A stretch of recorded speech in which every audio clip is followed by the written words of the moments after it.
Dan ini kita sebagai kardiologis kita harus tahu. Nah, ini merupakan salah satu modalitas yang nanti akan kita gunakan pada saat kita bekerja. Jadi tujuan, jadi nanti yang saya harapkan kita tahu itu adalah yang nomor satu, apa fungsi dasar dari heart-lung interaction. Kemudian prinsip dari ventilasi tekanan positif itu sendiri, indikasinya. Nah, setelah memberikan, tentu mampu mengelola. Setelah itu baru bisa melakukan monitoring. Ini contoh kasusnya. Ini sering kita jumpa, ya. Laki-laki 55 tahun datang ke IGD karena sesak nafas. Ada riwayat gagal jantung dan riwayat hipertensi tidak terkontrol. Tidak ada CSP, tidak ada demam. Tensi 190/120. Pada 130, nafasnya takipno, saturasi 85. Bronki bilateral, edem vertebral minimal, EKG, sinus taki dengan LVH, data tanda iskemik, ada sebagai berikut. Jadi kalau dari ilustrasi kasus ini, kira-kira harus apa lagi? Halo, ya, atau edem paru akut, ya. Nah. Jadi biasa kalau halo, apa yang kita berikan di awal? Ini kan standarnya kan? Nah, kalian pasti ngasih oksigen, dan pasti ngasih diuretik karena udah tahu nih pasien jantung. Kemudian karena hipertensi emergensi dengan halo kasih vasodilator. Itu awal. Kemudian biasanya nih nunggu evaluasi. Ternyata pada saat udah kita berikan terapi, udah kita tunggu dan kita observasi, yang terjadi sesatnya makin berat. Frekuensi nafas naik ke 40 kali per menit dan saturasi tidak naik sama sekali, tapi 85%. Jadi apa yang kalian lakukan? Next. Apakah lanjut aja oksigen terapi oksigen, terus tunggu aja, siapa tahu nanti mungkin mudah-mudahan respon mungkin. Nah, atau nggak bisa nih, kita langsung intubasi dan masuk ventilator. Dua approach ini ada caveatnya. Kalau kita pilih approach yang menunggu, ada kemungkinan resiko komplikasi makin tinggi. Resiko kesulitan makin berat. Terus kita delay, tentu populasi pasien bisa jadi makin jelek. Jadi awalnya dia hanya edem paru, hanya hipoksia, kita tidak terlaksana awal, bisa jadi apa? Ares. Karena salah satu dari 5 hari mati kan hipoksia. Atau langsung nih, ini intubasi nih, masuk ventilator. Siapa bisa jamin timnya ready nih untuk intubasi? Siapa bisa jamin ventilatornya ready nih untuk intubasi? Terus siap nggak kita dengan kondisi henti jantung dari intubasi? Jadi ada jembatan yang bisa kita gunakan di antara ini. Jadi di antara approach yang konservatif dan approach yang invasif, ada jembatan yang namanya NIV atau NIPV. Jadi kita akan kembali ke kasus awal tadi. Memang judulnya adalah edem paru, tapi edem paru itu bagian dari gagal nafas. Nah, kita jadi secara akut, kita sebut dia sebagai suatu gagal nafas akut atau ganap, bisa kita pakai istilahnya. Jadi gagal nafas itu kita definisikan sebagai adanya hipoksia, turun kadar oksigennya, bisa dengan atau tanpa hiperkapnia. Standarnya terapi awalnya kita bisa berikan oksigen. Jadi kita bisa berikan oksigen konvensional, sering kita sebut dengan COT, konvensional oksigen terapi. Itulah yang kita pakai. Apakah kanul, apakah simple mass, apakah NRF, itu namanya COT, konvensional oksigen terapi. Tapi tidak semua pasien respon dengan itu. Pada saat tidak respon itu, maka kita berikan ventilasi tekanan positif. Ventilasi tekanan positif ini bisa kita berikan melalui ETT dengan intubasi tadi, atau tanpa ETT. Jadi invasive positive pressure atau non invasive positive pressure ventilation. Yang namanya invasif pasti memberikan resiko. Nah, oleh itulah kita gunakan yang non invasif. Ini dia dimulai pada tahun 80 dulunya, 80. Jadi dia memberikan tekanan positif dengan intervensi. Dan terbukti setelah diberikan tekanan positif itu, ternyata tingkat intubasi itu menurun. Tingkat penggunaan ventilator itu menurun. Tidak somewhere in between. Untuk mengetahui kenapa bermanfaat tekanan positif itu, maka kita perlu tahu dasarnya. Dasarnya itulah heart lung interaction. Jadi adanya suatu hubungan antara jantung dan paru-paru. Ini yang kita kerjakan sehari-hari. Ini yang barang kita kerjakan sehari-hari. Jadi pada saat kita bernafas spontan, kalau kita perhatikan, tekanan pleuranya negatif. Jadi tekanan di badan kita, respirasi negatif. Itu pada saat kita nafas spontan, jadi otot-otot kita kontraksi, tekanannya menjadi semakin negatif. Sehingga pada saat kita bernafas spontan, tekanan pleura yang sudah negatif menjadi semakin negatif.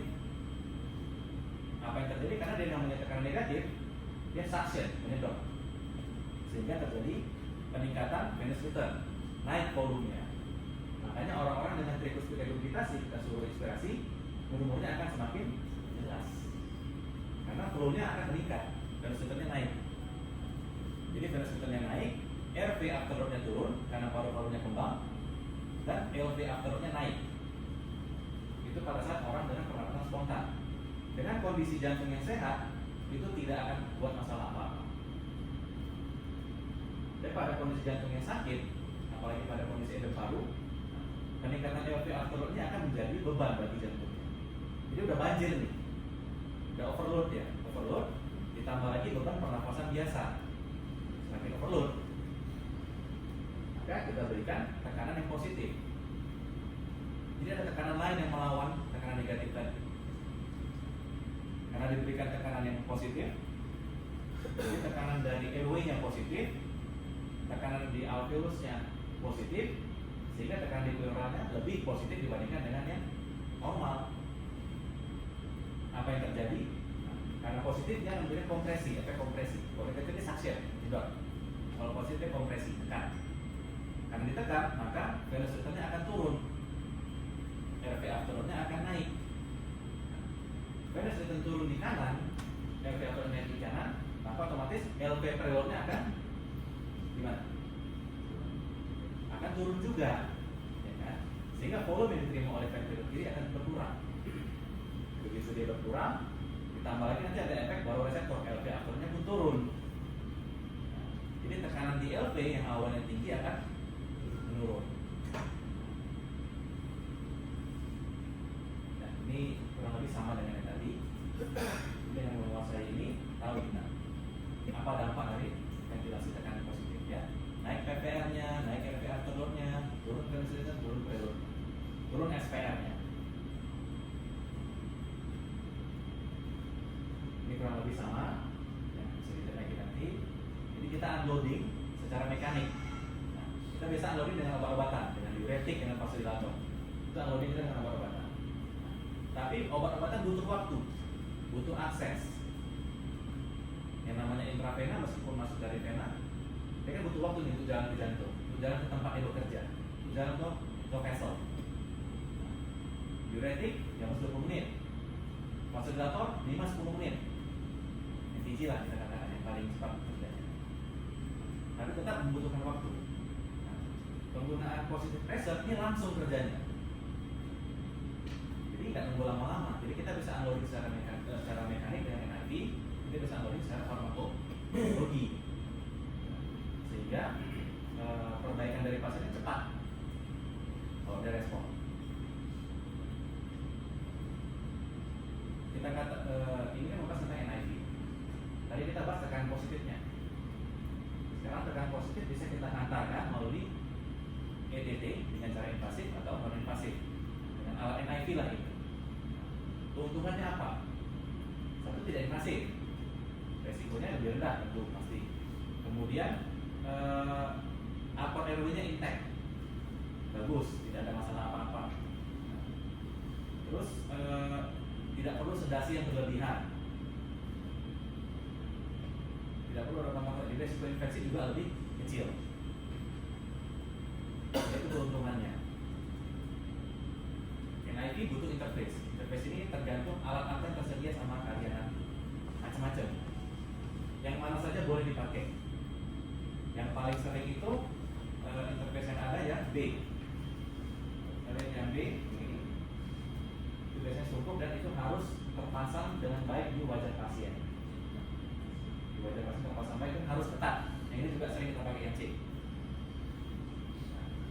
Ada yang NIV di alat yang lebih canggih lagi, hanya seperti nasal prong aja, jadi hidung aja dia. Itu lebih nyaman bagi pasien. Jadi pilih pakai mana yang paling nyaman, mana yang tersedia. Yang penting prinsipnya sama, semua ini alat akan mengantarkan tekanan yang positif. Kita kasih lihat indikasinya. Indikasinya NIV adalah gagal nafas nomor 1. Mau dia kardiogenik, mau dia non kardiogenik itu tidak ada masalah. Jadi gagal nafas salah satu indikasinya adalah NIV. Kemudian pasien-pasien yang eksaserbasi karena pasien PPOK, atau pasien-pasien yang kita mau ekstubasi tapi masih resiko tinggi nih, kita takutkan gitu kita ekstubasi ini gagal lagi, kita bisa switch dari ventilator ke NIV. Kemudian pasien-pasien dengan gangguan neuromuskular, contoh pasien stroke, itu bisa gagal nafas tipe 2. Jadi bisa kita gunakan NIV untuk pulsat CO2 nya dan lain-lain. Kemudian ada juga kontraindikasinya. Jadi kalau pasien ada indikasi, perhatikan ini pasien kontraindikasi, ada kontraindikasi. Yang paling sering gangguan kesadaran. Jangan pasiennya udah ngantuk-ngantuk, udah ngawur-ngawur di NIV kan lagi. Nanti dia risiko aspirasi. Kemudian pasien-pasien yang trauma maksilofacial atau ada deformitas di wajahnya, itu kontraindikasi. Dan yang satu lagi, instabilitas hemodinamik. Pasien shock jangan di NIV. Indikasi itu kontraindikasi. Sekarang bagaimana pada kita kasus kita sehari-hari? Tadi kan semua gagal nafas bisa nih. Kalau kita kan lebih spesifik gagal nafas tipe 1. Tipe 1 akibat gagal jantung akut. Di mana tempatnya NIV atau CPAP ini? Berdasarkan guideline, jadi ada indikasi narcotic approach. Jadi begitu dia gagal nafas, kita lihat di prevalent gagal nafas, kita bisa lihat subsetnya ini yang mana? Apakah dengan PPOK, dengan edem paru, dengan shock kardiogenik, yang lain-lain, baru kita arahkan ini tempatnya bagaimana. Kalau di sini kita lihat kalau yang dia dengan PPOK, dengan edem paru, kita bisa pindah, kita bisa langsung ke CPAP atau NIV. Kalau shock, dia opsinya terbagi lagi, nanti ke shock macam-macam. Tapi secara umum dia akan langsung pindah ke ventilasi mekanik. Sedangkan kalau yang lain atau yang equivalent kita bisa tes dengan konvensional oksigen terapi terlebih dahulu. Jadi perhatikan betul-betul subset pasiennya. Tipe yang mana nih?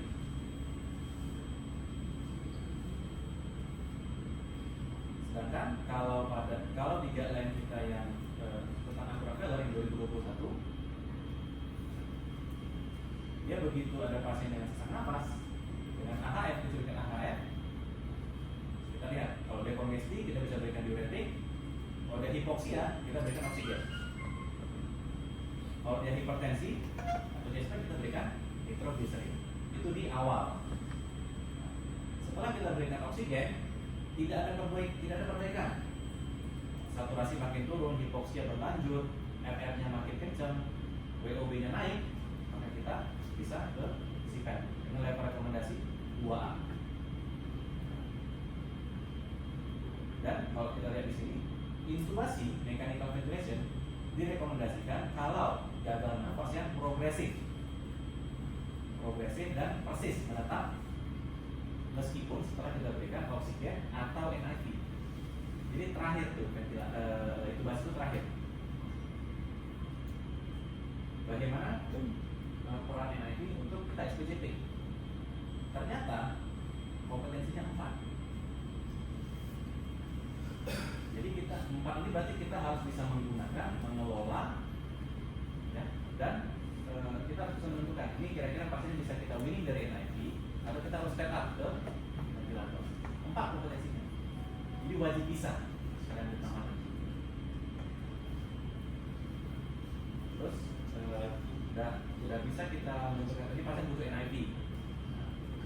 NIV yang mana yang kita pilih?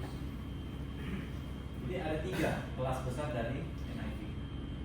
Kita bisa menggunakan yang nomor 1 itu CPAP. CPAP ini umumnya tersedia di banyak tempat. Kita pilih CPAP murni pada pasien gagal nafas tipe 1. Jadi kita perlunya oksigenasi. Kemudian HFNC. HFNC ini di beberapa tahun belakangan sedang menarik perhatian karena rekomendasi cukup bagus, termasuk pada pasien-pasien dengan gagal jantung akut. Kalau dulu ini spesifik hanya pada gagal jantung, hanya pada gangguan gagal nafas akibat infeksi paru. Jadi ARDS, COVID, ini HFNC-nya bagus. Tapi pada pasien gagal jantung tidak begitu banyak evidence-nya. Tapi beberapa tahun belakangan makin meningkat. Jadi ini menarik nih HFNC ini untuk kita telah atau kita gunakan lebih lanjut. Baru yang BiPAP. Jadi NIV plus pressure support. Ini untuk pasien-pasien yang gagal nafas disertai dengan PPOK. Yang kita butuh juga ventilasi.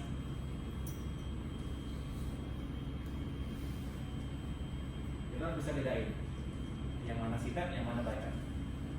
Jadi kalau CPAP kita berikan tekanan positifnya hanya pada saat ekspirasi. Jadi pada saat dia inspirasi, alveolus itu kan kembang. Pada saat dia ekspirasi, alveolus itu kuncup. Supaya jangan kuncup dia, kita kasih tekanan positif. Jadi buka terus nih alveolusnya. Jadi inspirasi-ekspirasi itu buka terus. Kalau CPAP hanya pada saat ekspirasi. Kalau BiPAP dia pada saat inspirasi kasih tekanan, pada saat ekspirasi kasih tekanan. Dua-duanya kasih tekanan. Jadi kalau CPAP kita bisa start di 5. Standarnya 5. Kalau BiPAP itu ada dua settingan. Kita setting inspirasi, kita setting ekspirasi. Standarnya 5-10. Jadi ekspirasi 5, inspirasi 10. Itu standar. Nanti kita bisa step up berdasarkan kondisi pasien. Ini yang BiPAP tadi, kita bisa IPAP atau EPAP. Jadi dia nggak ada PIP nanti kalau dia BiPAP mesinnya. Kalau CPAP itu PIP yang diatur. Positive and expiratory pressure. Kurvanya bisa diperhatikan tujuan dengan tujuan ini kita mau ngapain di pasien. Jadi akan kembali ke konsep bahwa kita butuh apa? Apakah kita butuh ventilasi atau kita butuh oksigenasi? Kalau kita butuh ventilasi, berarti kita pengen buang CO2-nya. Berarti yang harus kita atur pressure support atau IPAP-nya. Jadi tujuannya kita buang CO2 nih kalau kita mau naikin, kalau kita mau hiperkan.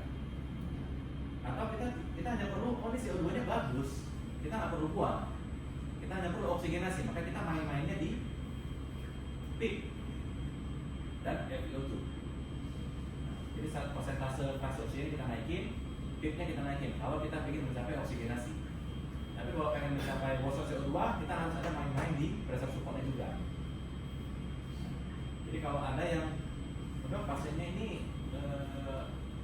desaturasi, kami naikin PS-nya, itu nggak masuk akal karena PS itu tidak berpengaruh terhadap oksigenasi. Yang harus dikatakan kan naikin FiO2 atau naikin PIP-nya.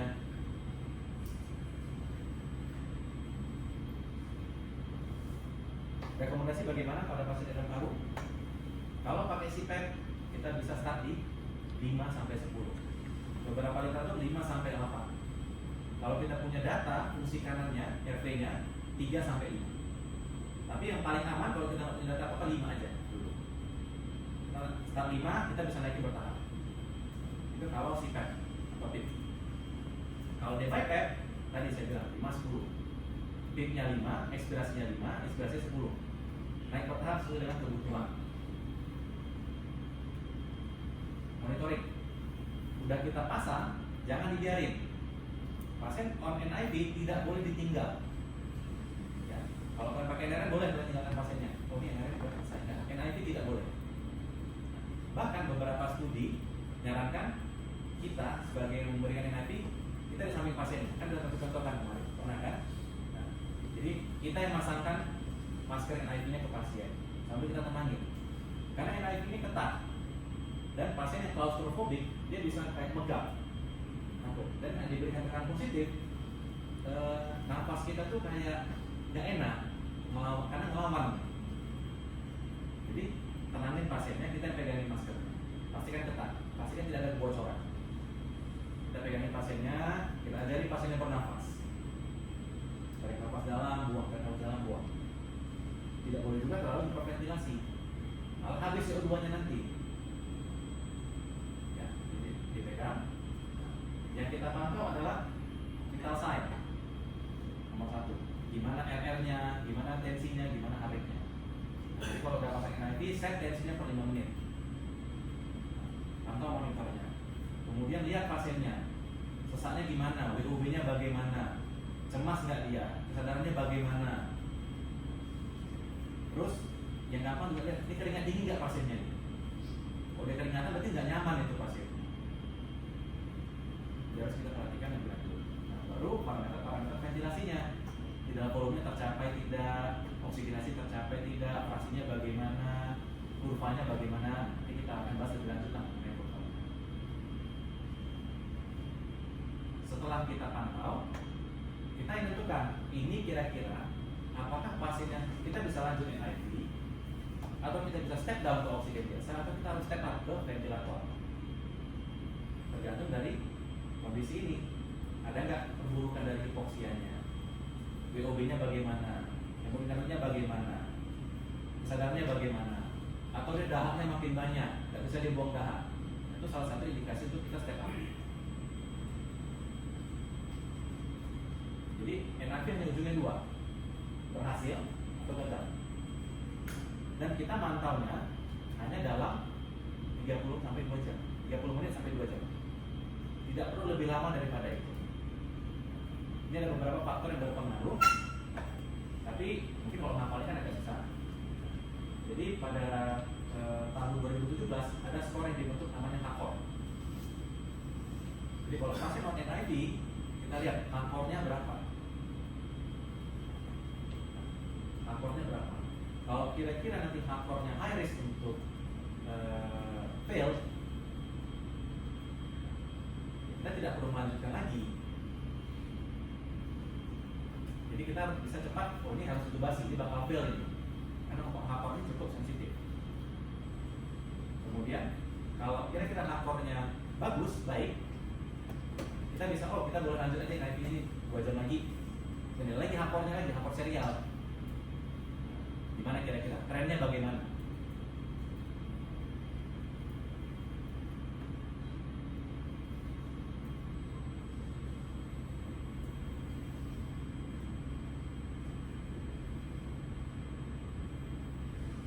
Ya, harus kita ingat lagi. Jadi NIV hanya salah satu upaya menyelesaikan masalah. Sumber utamanya harus kita beresin.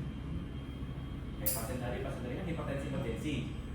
Nah, jadi jangan hanya mengandalkan NIV. Nggak akan turun tensinya, kita harus turunkan tensinya. Karena kalau tensinya nggak kita turunkan, gimana bisa kita berharap perbaikan dari oksigenasi? Ini hanya alat untuk membantu. Contohnya pasiennya edem paru karena ACS. Tidak bisa kita harapkan perbaikan edem paru, ACS-nya kita bereskan. Jadi ACS-nya harus kita bereskan juga. Jadi dia mengurangi angka intubasi, tapi tidak berarti angka intubasi itu hilang sama sekali. Bukan berarti oh pakai NIV pasti tidak intubasi, tidak. Itu harus kita paham. Penting, makanya ini tidak boleh ditinggal. Ya, hati-hati. Jadi sebagai take home message-nya, NIV adalah modalitas yang kita sebagai kardiologis harus punya skill untuk menentukan ini pasien butuh, untuk monitoring, untuk menentukan step up atau step down. Jadi secara umum penggunaan NIV tidak sulit, mudah dilakukan, mudah dikerjakan, alatnya juga tidak mahal, dan kita bisa dan harus bisa mengerjakan. Jadi untuk fine tuning ini nanti bisa akan kita bahas di pertemuan berikutnya. Sekian untuk materi hari ini. Kira-kira gimana? Ada yang mau bertanya? Atau mau sharing?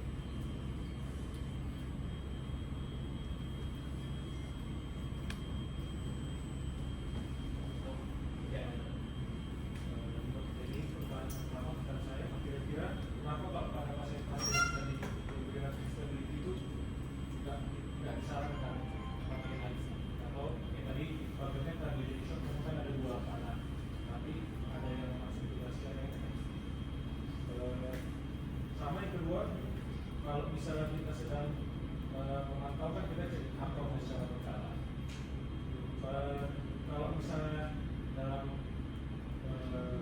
kan dalam 2 jam paling lama.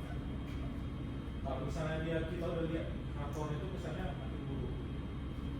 Sementara kalau kita biarkan pasiennya, ya misalnya pasiennya baik itu adalah kasus sampai kedua, kalau udah tahu kita makin buruk, apakah tetap kita usahakan pakai HIV atau langsung kita stop terus kita dikasih. Jadi nomor 1 terkait pasien dengan shock kardiogenik. Nah, begitu dia ada kondisi hemodinamic instability atau shock, nah, berarti di kepala kita kan bahwa dia sudah dalam kondisi hipoperfusi. Jadi perfusi jaringannya sudah terganggu, ya kan? Nah, kalau kita tidak, kalau kita hanya memberikan NIV, dia kan tetap akan hipoksia. Sementara beban yang dihadapi dia masih tinggi. Jadi dia sudah lagi hipoperfusi, beban dia butuh oksigen supply yang tinggi, nah, tapi demandnya tetap tinggi, ngerti kan? Ya, jadi pada saat dia kondisi hemodinamic instability, demandnya kita turunin. Gimana caranya? Ya kita intubasi, kita take over. Jangan lagi detak penuh, karena setiap kali detak penuh itu kan penggunaan energinya tinggi. Jadi kita harus sedasi, kita take over fungsi oksigenasinya, supaya apa? Supaya demand dia turun, sehingga mismatch antara supply sama demandnya tidak terlalu tinggi. Kalau pada saat dia perfusi tidak terganggu ya nggak ada masalah, masih cukup nih, supply-nya masih cukup. Nah, tapi begitu dia sudah terganggu perfusinya, supply-nya sudah kurang, jadi demand-nya juga kita harus turunkan. Gimana saja kita harus mechanical ventilation.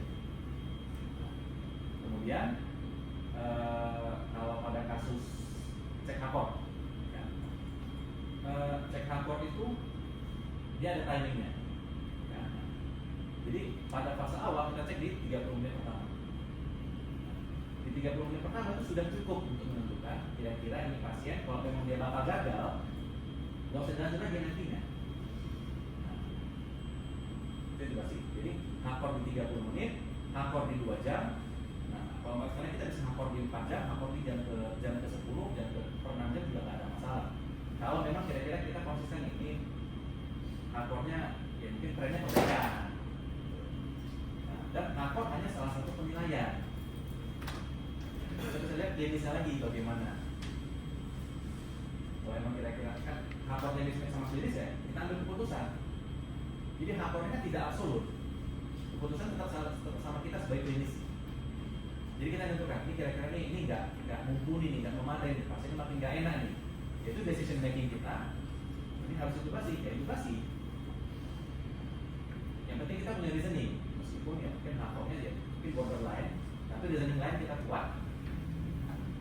Ada data objektif lain, ya, why not? Nggak ada masalah kita edukasi. Oke, paham ya? Oke, kalau ada pertanyaan lagi, tutup. Terima kasih.